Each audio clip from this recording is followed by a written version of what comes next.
Et puis,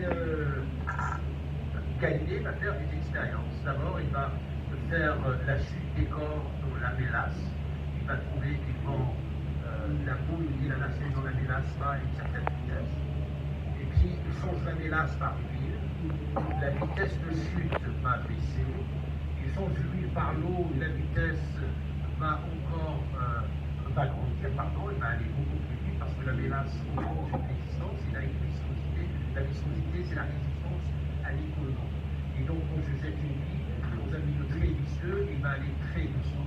Si je change la mélasse par l'huile, il va aller beaucoup plus vite. Si je change l'huile par l'eau, il va aller beaucoup plus vite. Et puis, Galilée va dire, et supposons que je vais prendre un milieu où il y a une viscosité nulle, c'est-à-dire le vide. Qu'est-ce qui se passe si je fais cette expérience dans le vide? Or, le vide, à l'époque, n'était pas connu. Et puis, il va faire une expérience par la pensée. Il dit, supposons que l'objet le plus massif va plus vite que l'objet le moins massif. J'ai deux boules, une grosse et une petite.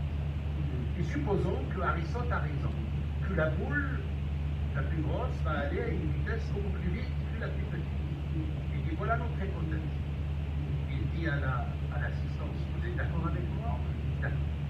Il dit, si je démontre que j'ai une boule encore beaucoup plus pesante que la plus pesante, et qui va moins vite, alors votre hypothèse de départ est fausse.